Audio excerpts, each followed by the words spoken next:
Transforming care through genomic medicine, personalized therapeutics, health services and outcomes research, and innovations in healthcare delivery. We're Children's Mercy Kansas City, presenting our audio interview series, Transformational Pediatrics, with host Dr. Michael Smith. All right, so our topic today is brace yourself, minimally invasive surgery for Pectus. My guest is Dr. George Whit Holcomb III. He is the Surgeon-in-Chief and Senior Vice President of Children's Mercy Hospital. He's also the Director of the Center for Minimally Invasive Surgery. Dr. Holcomb, welcome to the show. Thank you. It's a pleasure to be here.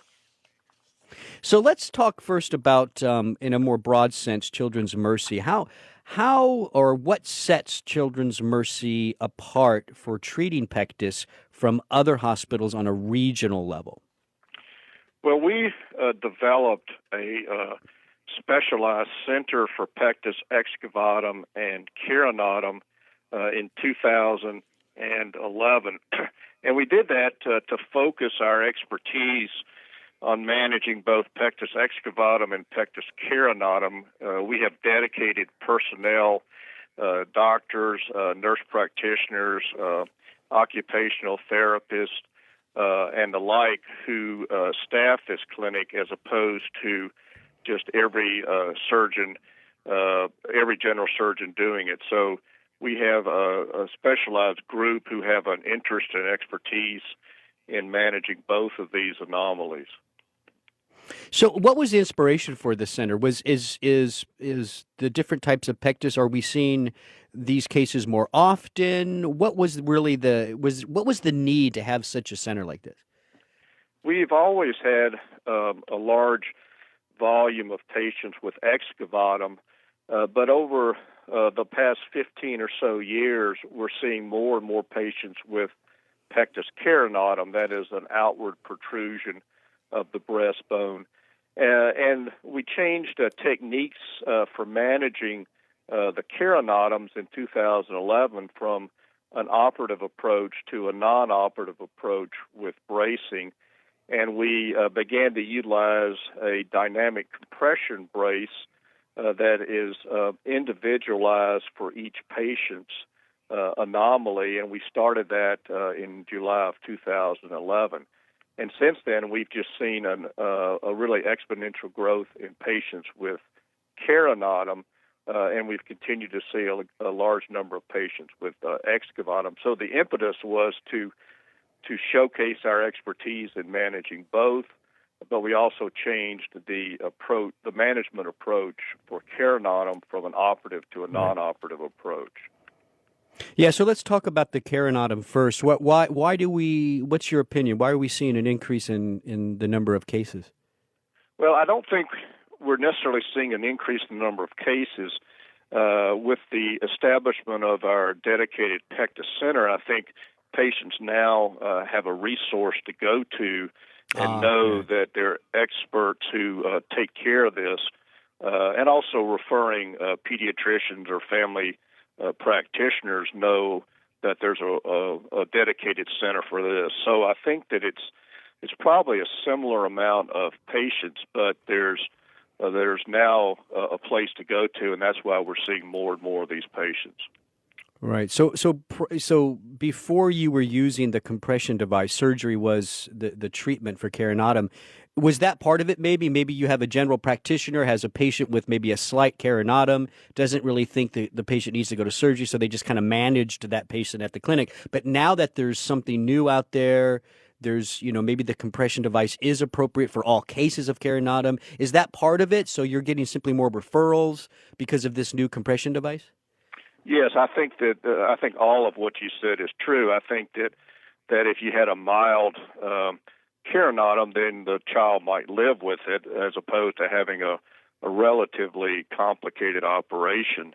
And now that we can manage them non-operatively, and in fact, we're presenting a paper in Europe on our experience over the last 5 years in which we've evaluated over 500 patients with carinatum, and we braced over 300 patients. And so anytime you can go from an operative management strategy to a non-operative one, I think you're going to be seeing more and more patients.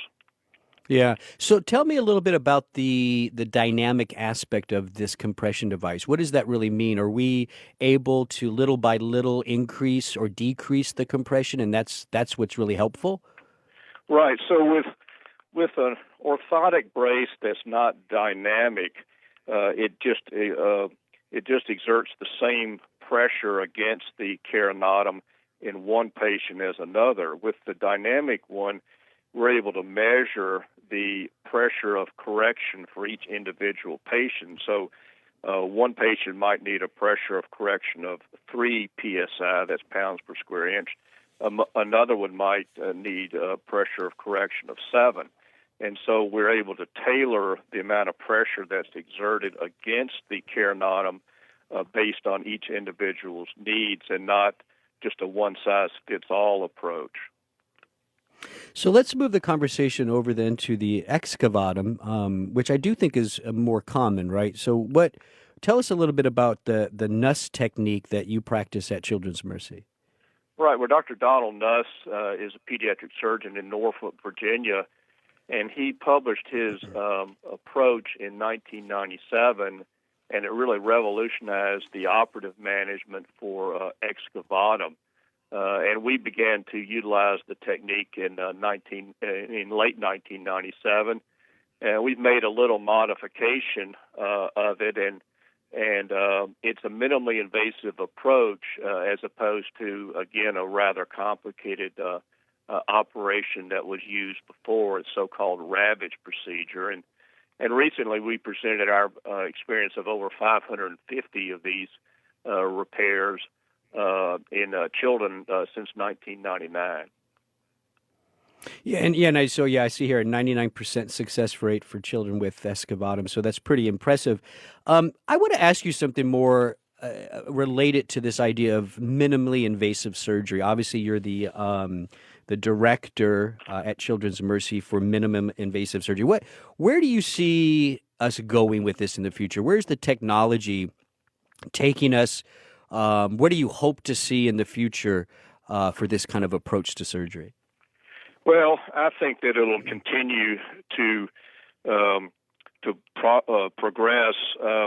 There are advantages other than just a cosmetic advantage of smaller incisions. There's less discomfort, which means less pain, which means less hospitalization, and therefore faster return to regular activities. And in the adult world, that's getting back to work. In the pediatric world, it's getting back to school or routine activities for the child.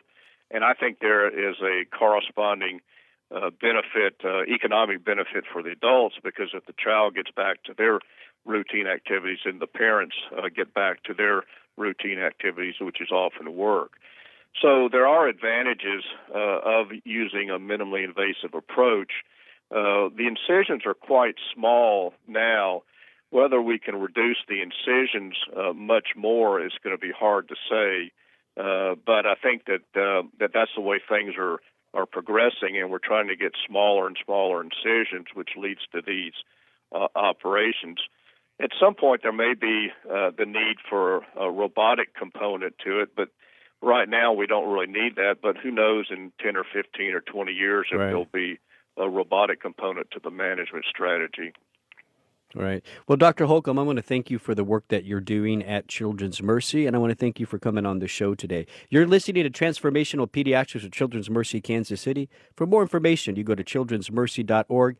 That's childrensmercy.org. I'm Dr. Mike Smith. Thanks for listening.